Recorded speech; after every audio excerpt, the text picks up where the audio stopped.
Bueno, buenas tardes, Manuel, Martín, compañeros.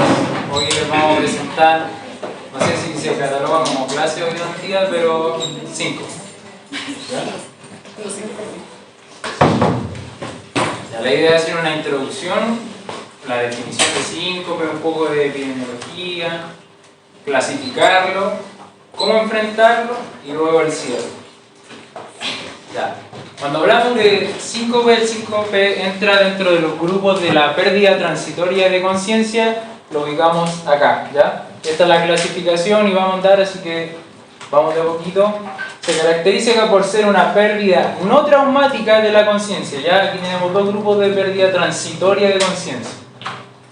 ¿Cómo la vamos a caracterizar la pérdida de conciencia? Hay una amnesia. Ya durante este periodo, es decir, alguien que no se va a acordar de qué pasó, cómo pasó, es durante el hecho, ¿ya? El control motor ya no depende de la persona, por eso se caracteriza por ser anómalo. Hay una falta de respuesta y también es de corta duración, ¿ya? Ahora, vamos a hablar después un poco de fisiopatología, porque como bien dice ahí, lo que determina que una pérdida transitoria de conciencia sea un síncope es la fisiopatología, ¿ya? Pero a idea general, están las pérdidas transitorias de conciencia, traumáticas y no traumáticas. Dentro de las no traumáticas encontramos al síncope y la subclasificación que tiene. Ahora, ¿por qué tenemos la pérdida transitoria de conciencia? Y en este caso el denominado síncope, por hipoperfusión cerebral.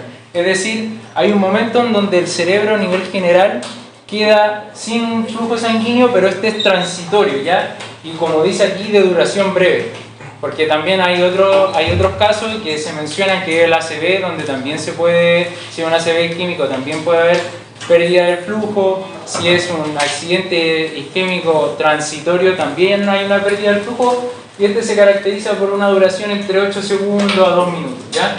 También vamos a tener una recuperación intrínseca, me faltó una C de conciencia. Ya esta es rápida, es espontánea, es completa, sin secuela. O sea, cuando despierte esta persona va a estar completamente bien. Vamos a poder entablar una conversación con ella, la parte motora va a estar absolutamente conservada, es decir, a diferencia, por ejemplo, de una ACV, donde podría haberse dormido una persona y luego ir despertando, esta va a poder mover sus extremidades con total normalidad, no va a tener una alteración del lenguaje ni por comprensión, ni en la parte de la disartria, por ejemplo, en la parte motora, ¿ya?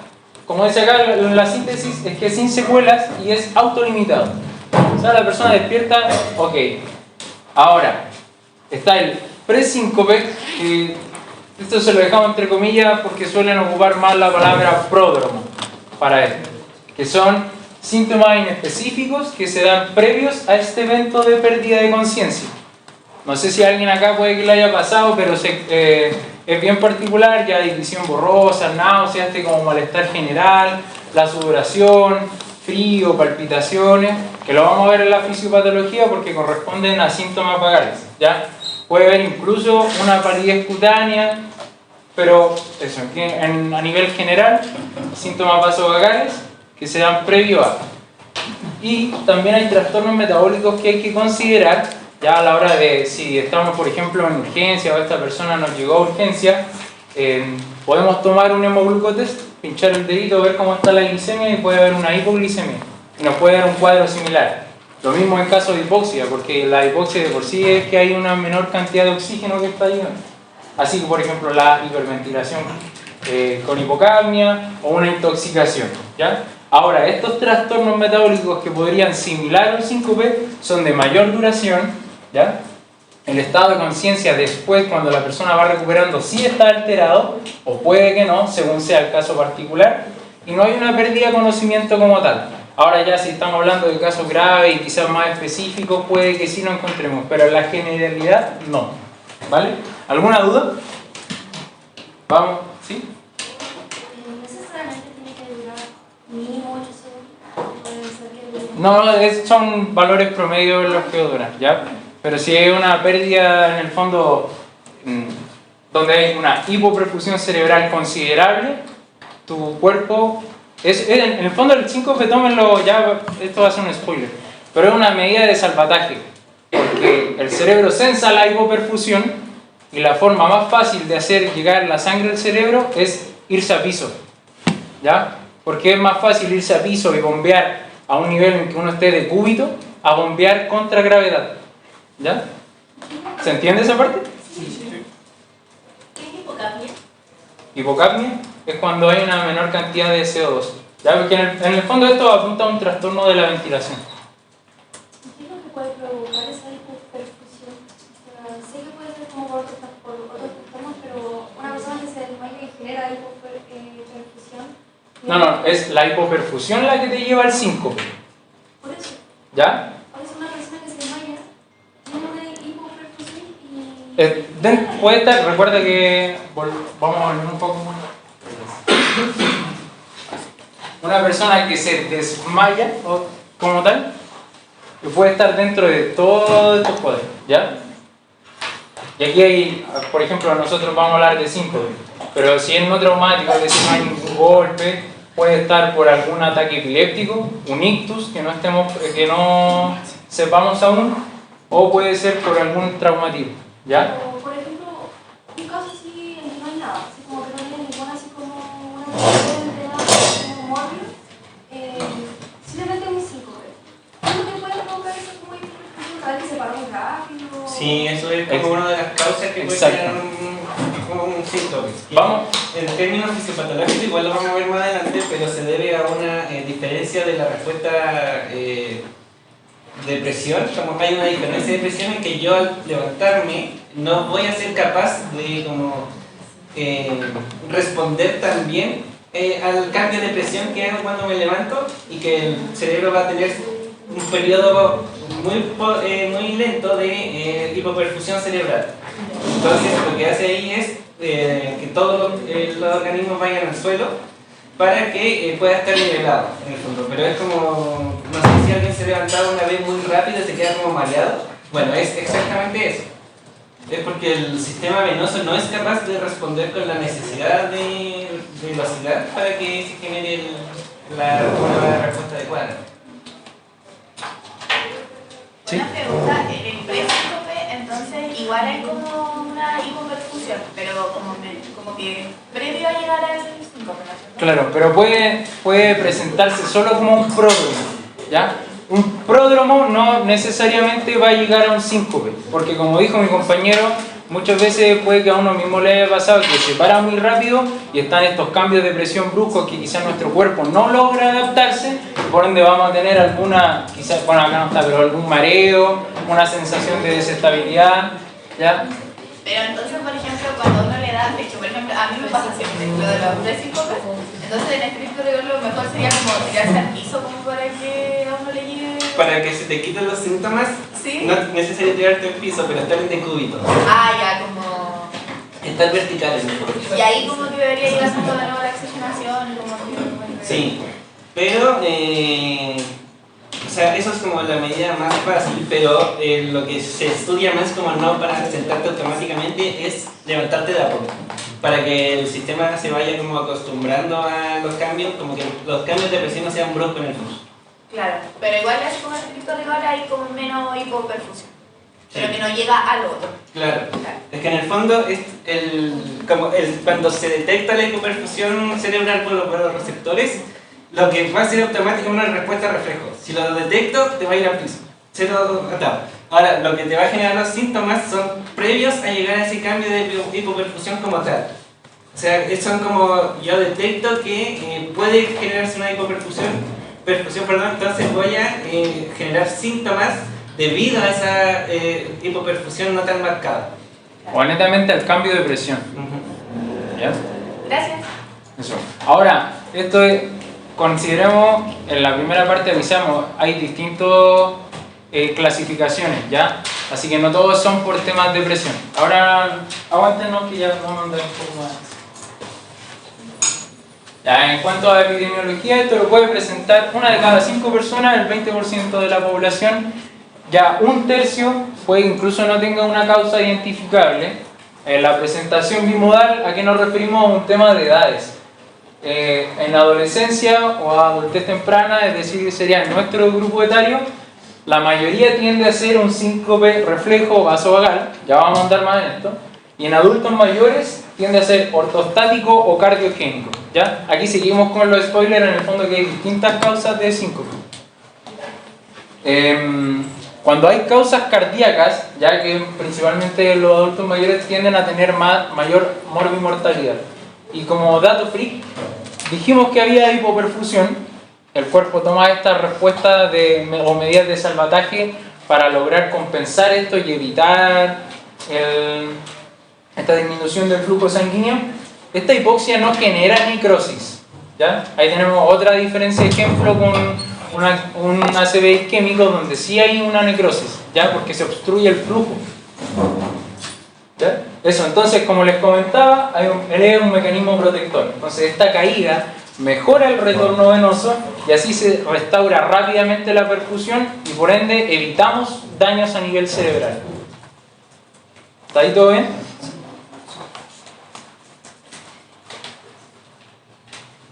Ahora, Ya, en cuanto a la fisiopatología, ahora sí, vamos a tener que la hipoperfusión cerebral va a llevar al síncope. Pero esta hipoperfusión cerebral, como en términos de medida, se va a dar por una caída de 60 miligramos de la presión arterial media. Eso es como importante porque si yo tengo una presión sistólica de, no sé, 80 y la bajo rápidamente a 120, no se considera como síncope porque no es parte de la presión arterial media. Eso es como un promedio entre la sistólica y la diastólica en el fondo.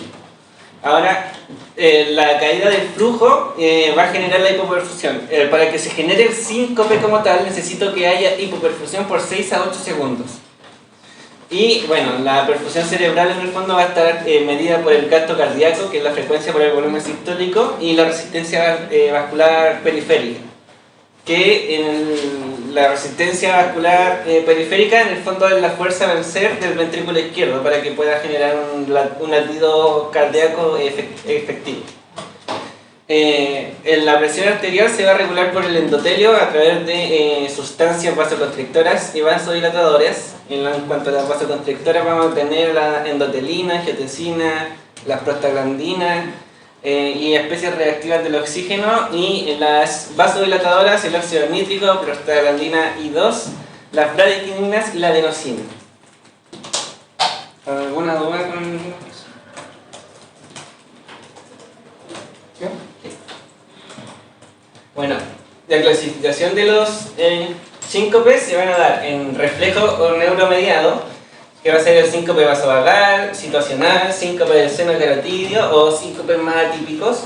Después vamos a tener los síncopes neurológicos, que va a estar dado por estenosis carotidia, los trastornos isquémicos intransitorios, la hemorragia subaracnoidea, el síndrome del rodo de la subclavia, el cardiogénico, ya sean arritmias, cardiopatías estructurales, enfermedades cardiopulmonares, como puede ser un EPOC, también puede generar un síncope. Y finalmente por hipertensión ortostática, que es como dentro de los más comunes en el grupo de los adultos mayores, que va a ser disfunción autonómica primaria inducida por fármaco o depresión de volumen. O sea, cuando yo, no sé, tengo una hemorragia y tengo una pérdida de conciencia asociada a una hemorragia, va a estar dentro de un síncope ortostático. ¿Alguna duda dentro de la clasificación? Ya. Bueno, dentro de como por qué se clasifican así es porque vamos a tener este esquema en el fondo que va a censar una baja hiperfusión cerebral global. Entonces va a bajar la resistencia vascular periférica y va a bajar el gasto cardíaco.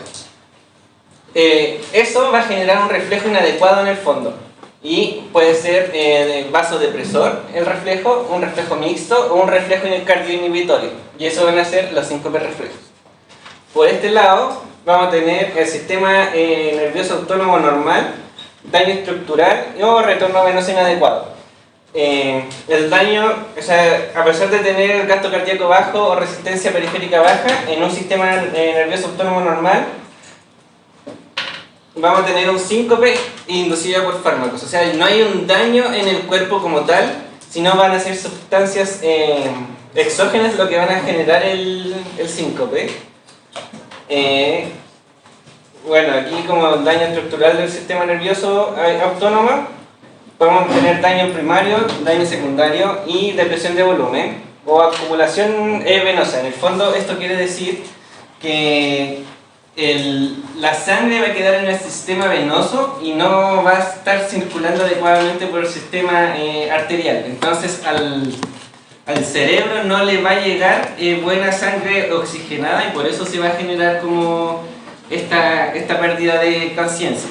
Ahora, esto es más común como en personas mayores que tienen insuficiencia venosa periférica, como las varices, o personas como con daño hepático crónico que tienen cabezas de medusa o algunas otras características de alteraciones en el sistema venoso, que van a estar más sangre acumulada en el sistema venoso que en el sistema arterial y van a generar como mayor riesgo de hipoperfusión. Y en cuanto a los síncopes cardiogénicos, van a estar principalmente dados por arritmias, cardiopatías estructurales como una insuficiencia cardíaca o algunos otros como enfermedades más mortales como estos síndromes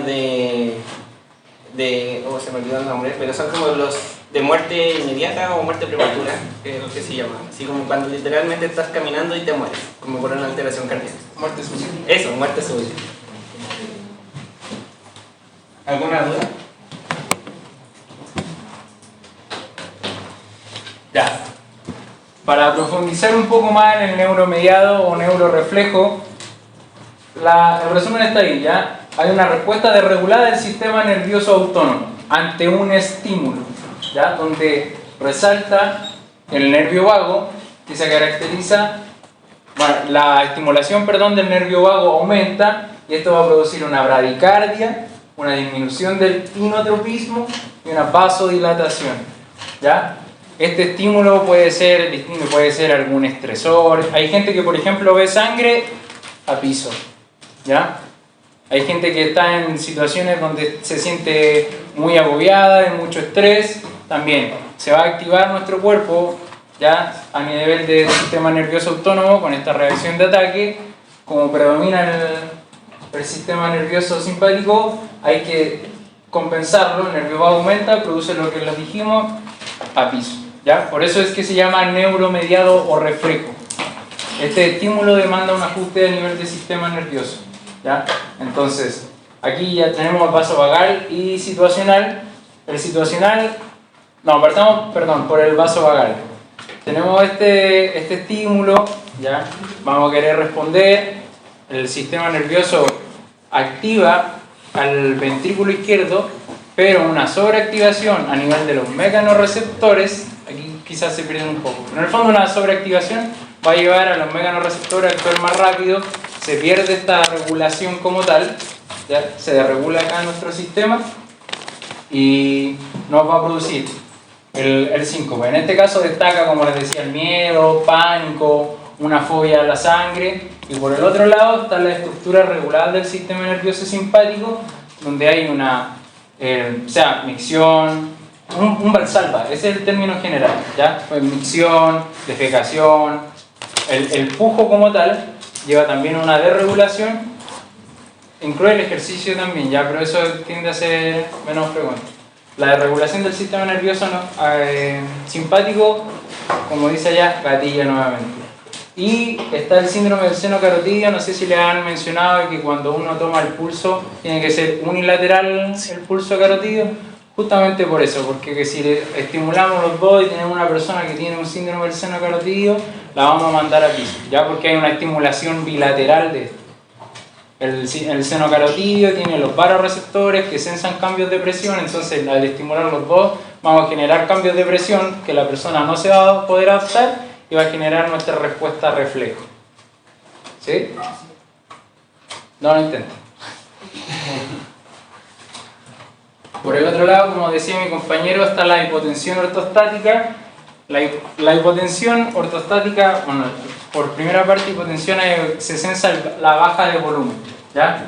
Un cambio de posición en el cuerpo aumenta la resistencia vascular sistémica, o sea, baja la presión sistólica en 20 o la diastólica en 10, y eso puede ser por una alteración del sistema nervioso autónomo cardíaco, ya, como había mencionado, cronotropismo, inotropismo, una disminución de la volemia que puede ser por alguien deshidratado o que también puede estar con alguien que está utilizando diurético, es decir, eliminamos volumen, tenemos una baja de volumen, tenemos una baja en la presión y por ello vamos a llevar a un síncope, ¿okay? Porque no va a estar dando abasto cuando hay un cambio de presión, esta disminución en las presiones que ya tiene el cuerpo no van a lograr compensar este cambio brusco en la posición del cuerpo, porque como aumenta la resistencia vascular sistémica hay que bombear con más fuerza para vencer esa resistencia.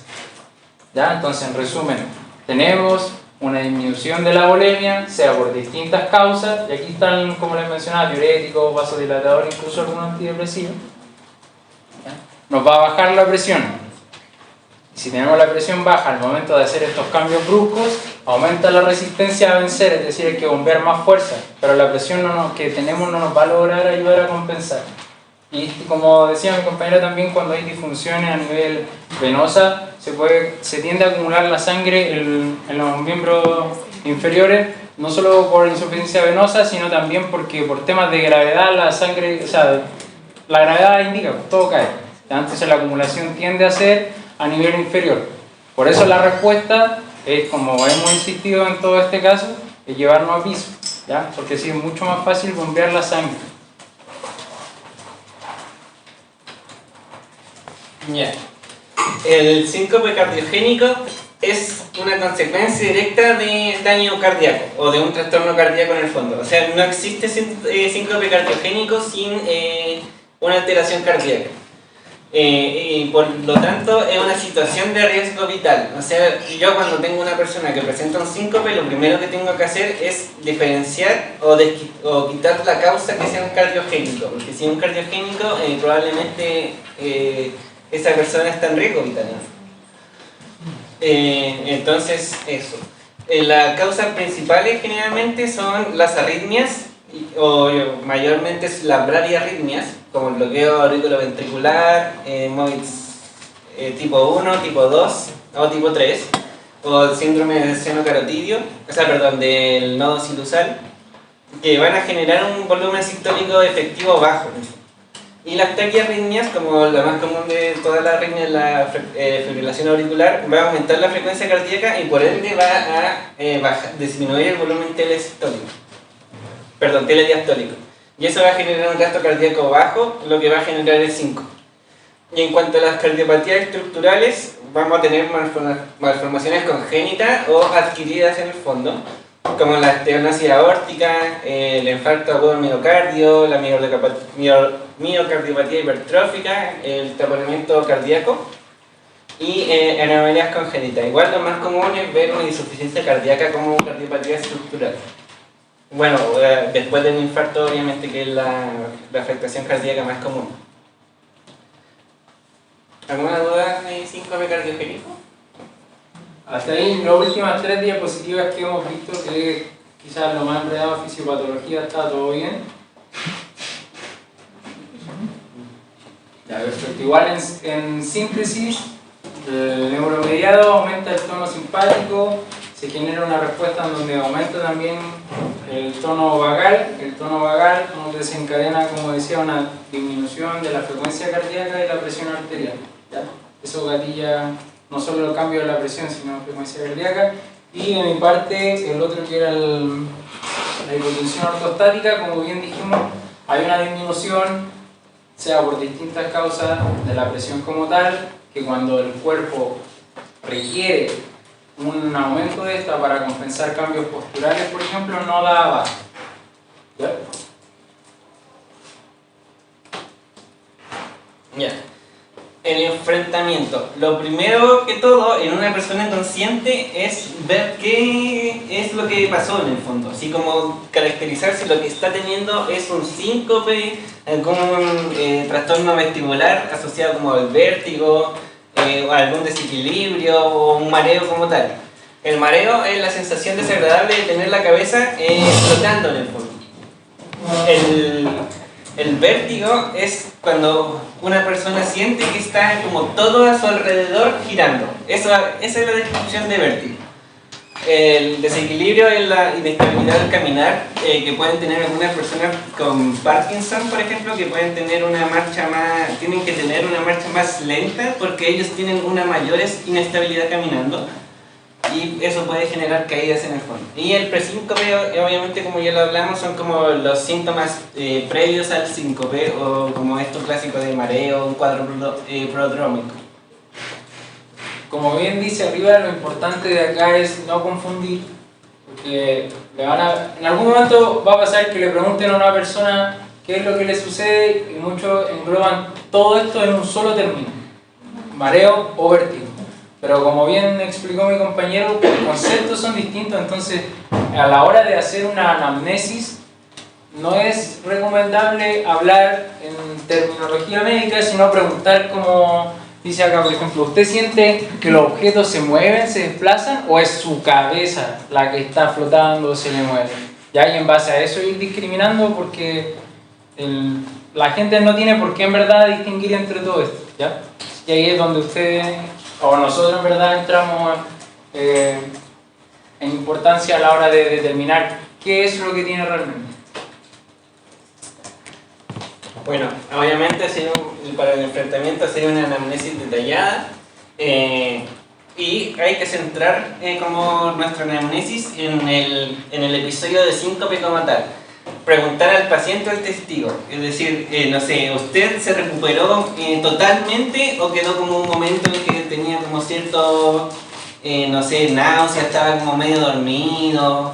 El síncope tiene que ser con una recuperación ad interim. Eso quiere decir que es una recuperación total e inmediata.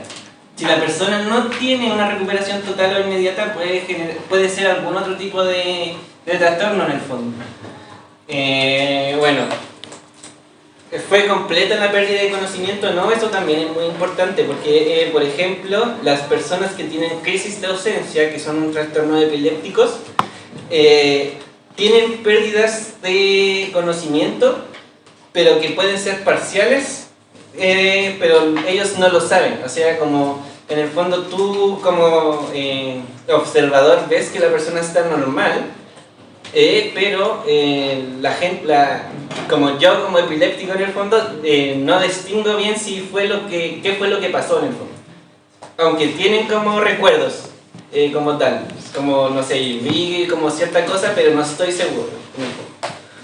Hubo la caída al suelo, bueno, esto también es muy importante porque hay muchos trastornos epilépticos que no generan caídas al suelo como tal. El inicio fue súbito o viene acompañado de un cuadro prodrómico y la recuperación fue completa, rápida y sin secuelas. Eso es todo lo que nos tiene que orientar a un 5 y poder distinguirlo de otra causa en el fondo, que generalmente son más graves que el 5. Bueno, dentro de la anamnesis ya como más remota y próxima en el fondo, tenemos que ver los antecedentes familiares asociados a muerte súbita, que la mayoría de antecedentes de muerte súbita están asociados a síncopes cardiogénicos. La mayoría de los síncopes cardiogénicos generan cuadros de muerte súbita en personas jóvenes, sobre todo. Son como personas, no sé, que están haciendo deportes y como que caen y se mueren. Eso es como bien común, sobre todo verlo en el fútbol. Hay hasta gente que le ha pasado eso. Antecedentes personales de enfermedades cardíacas o fármacos, pensando como en adultos mayores que tengan ya sea hipertensión o alguna arritmia cardíaca. Número y frecuencia de los síncopes, si son bien comunes o a repetición en el fondo.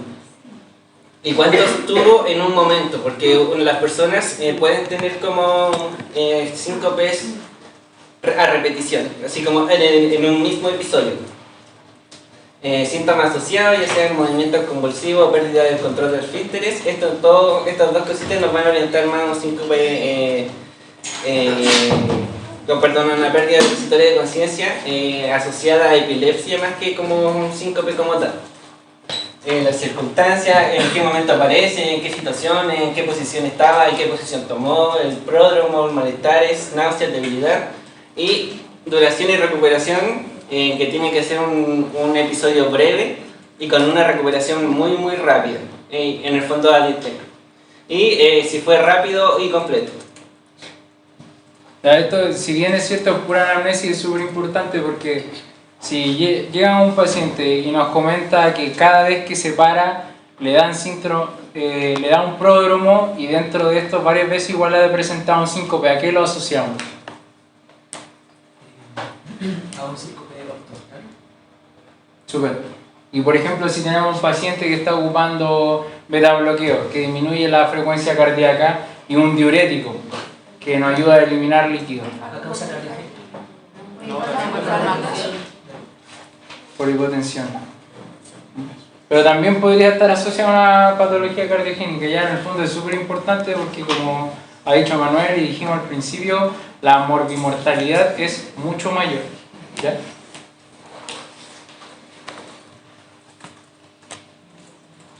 Bueno, el examen físico tiene que ser completo con énfasis en el sistema cardiológico, pensando en arritmias, y en el sistema neurológico, pensando en alteraciones neurológicas, obviamente, como la epilepsia o efectos de masa, ACV, etc. Los signos vitales son como lo más importante, es al momento, así como una persona se desmayó. Para eso sirven los signos vitales en ese momento, porque tengo que ver si es un desmayo, es un síncope, o esa persona está teniendo un paro cardiorrespiratorio, y esa persona está teniendo una epilepsia. Entonces, al momento de que inicia el cuadro, son muy importantes los signos vitales. Es como el primer enfrentamiento, es ver si la persona tiene pulso o no. Aparte de eso, de lo que dijo mi compañero, algo más que leería, le tomamos por ejemplo la presión, saturación, algo más de lo que, según lo que hablamos, y fue una de las primeras diapositivas, que igual es súper importante, pero se pasa. ¿Cómo? La frecuencia respiratoria. ¿Ya? ¿Algún otro? Podría ser que se habló un momento de hipoglucemia, podría ser un modo de eso. Perfecto, ese era el punto. Porque son cosas súper sencillas en el fondo. Como bien dijeron ahí, lo monitorizamos, qué tal está ventilando, cómo están sus presiones, cómo está la saturación y cómo está la glicemia, que es un pinchazo al dedo. Ya está. Eso es un resumen de lo que hemos ido hablando ya, que aquí caracteriza si fue postprandial, hubo tos, defecación. ¿Eso qué sería? Un valsalva. Y si es valsalva, nos orienta que es vasovagal o neuromediado. ¿Ya? ¿Ya sí? Bueno, en los exámenes complementarios, lo esencial y lo que no se les puede pasar como en un inicio, o sea, no sé, generalmente estos pacientes llegan a la urgencia, a no ser que ahí lleguen así como, oigan, no sé, hace 3 días me desmayé y lo mandaron como para consultar en CESPAN. Pero lo que generalmente son como episodios agudos que llegan a la urgencia, lo que no se les puede pasar es un electrocardiograma y el hemoglucotest. El electrocardiograma se pide fundamentalmente para decir ya, este síncope no es cardiogénico, y el hemogluco asociado a trastornos metabólicos en el fondo. Generalmente en pacientes que pueden tener un primer cuadro de patología diabética asociado a un síndrome hipermolar que puede llegar a generar compromiso de conciencia, o una cetoacidosis diabética también puede generar compromiso de conciencia, y sobre todo las hipoglucemias son cuadros que son muy agresivos para el cerebro y generan un compromiso mucho mayor. Sí. Acá igual complementamos con otros estudios más. No es que no haya como que tenerlo en cuenta o que no se lo aprendan como tal, ¿ya? Pero lo esencial está acá porque, como hemos reiterado igual harto, acá tenemos un gran simulador que entra dentro de estos simuladores por causas metabólicas. Está el electrocardiograma, que nos ayuda a ver cómo está funcionando eléctricamente el corazón, pero también nos orienta hacia una causa cardíaca, ¿ya? Que son las que tienen mayor morbimortalidad y son las que tienen una clasificación como tal. Y lo otro también es donde recalcamos que nos ayudamos harto de la anamnesis, porque preguntamos, la idea es preguntar esto, los gatillantes, cuando se para, cuando hace fuerza, situaciones de mucho estrés, qué estaba haciendo en ese momento. Esa es súper importante, porque ahí también es el momento en donde vamos a tener un indicio de un posible gatillante, porque puede que lo haya hecho de nuevo, le haya pasado de nuevo, como no, ¿ya?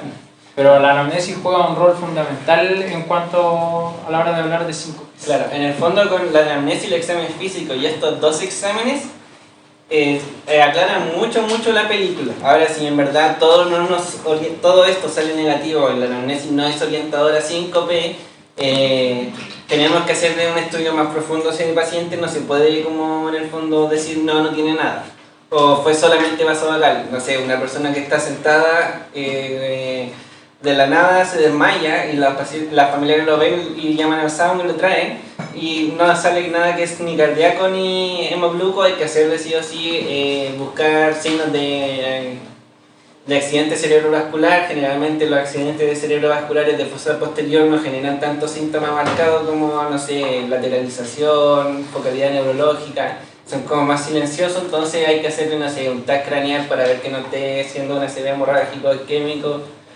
También en personas que tengan como más repetición de síntomas, un eco cervical podría servir para ver una estenosis carotidia, el electroencéfalo asociado a epilepsia, el ecocardiograma y las pruebas de esfuerzo asociado a angina estable con las pruebas de esfuerzo y el ecocardiograma buscando patología estructural, ya sea coágulo, cardiomegalia, etc. El estudio electrofisiológico sirve para buscar arritmias como tal, y la monitorización prolongada con dispositivos especiales buscando un holter de arritmias, por ejemplo, o un holter de presión arterial. ¿Dudas? Bueno, eso era. Muchas gracias.